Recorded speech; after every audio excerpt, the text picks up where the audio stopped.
Hi, everyone. My name is Martin Byrne, and I'm here today to talk to you about a government report called A Nation at Risk. Let's get started. First, some background. A Nation at Risk was published in 1983. Ronald Reagan was president. Terrell Bell was Secretary of Education. These two men represent an interesting tension in the story of A Nation at Risk. You see, Terrell Bell was in charge of the Department of Education, a fairly new department, which Ronald Reagan had campaigned on abolishing. More on this later. Another important bit of background is that schools had been desegregated to varying degrees of success. If you can't tell, I included a photograph of Ruby Bridges in the bottom right of this slide, standing in front of the famous Norman Rockwell painting of her being escorted into school by federal agents. Speaking of fame, A Nation at Risk was reported to have been printed 6 million times. For comparison, the Mueller report sold about 40,000 copies, though it was downloaded many more times on the internet. In any case, I hope you understand from these numbers that A Nation at Risk was and is an extremely well-known and discussed government report. Now, let's talk about who or what precipitated this report.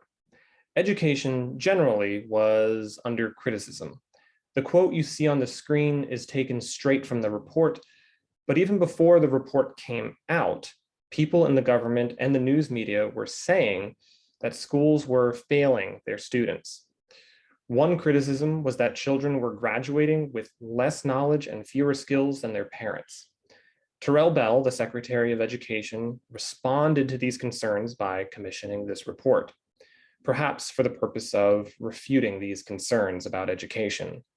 The report had 18 members and 18 months to finish its work.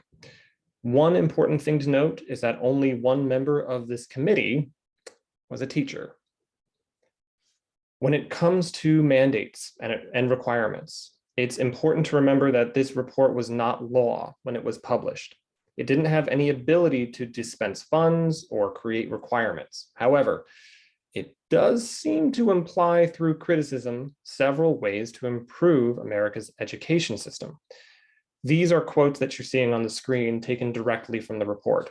When I read these statements, I hear echoes from our modern education system.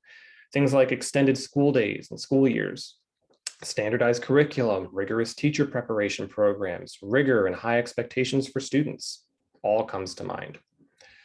In terms of funding, again, the report couldn't directly dispense funds since it wasn't a written law. However, it does acknowledge the priority that the public had on funding the education system.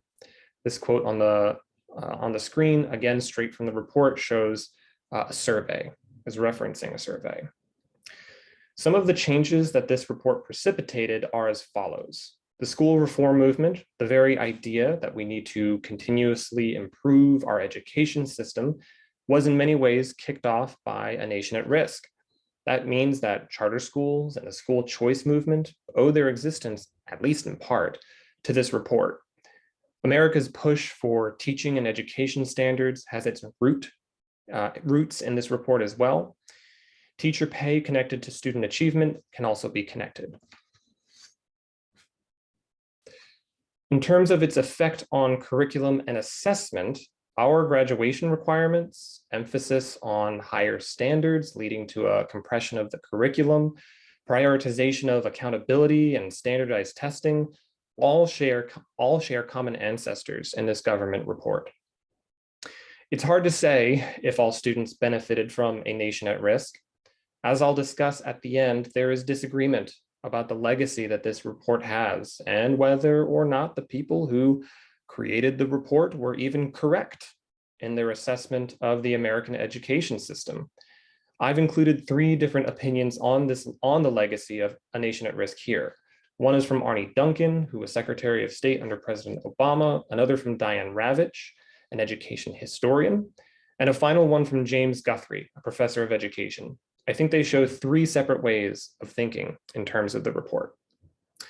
It is hard to underestimate the impact that this report had and has on the American system. It created headlines, appeared in the New York Times more than once, and contains incredibly emotionally effective language. Schools, textbook companies, state departments all want to be seen as having high expectations and rigor. No one wants to be caught expecting less of students. Okay, let's wrap up by making some general observations about the effects of a nation at risk had on our country. First, I want to explain these two graphs that you see on the screen. They demonstrate a statistical idea called Simpson's paradox.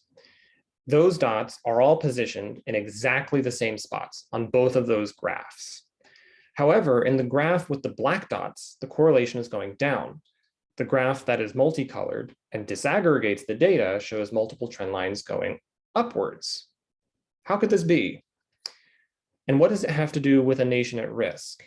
Well, Simpson's paradox explains that sometimes a number of disaggregated trend lines, when considered all together, switch to show a negative correlation. Herein lies essential criticism levied at the report. When disaggregated, student data showed each racial category slowly increasing in their scores. But when the data was combined, it showed that the scores were decreasing.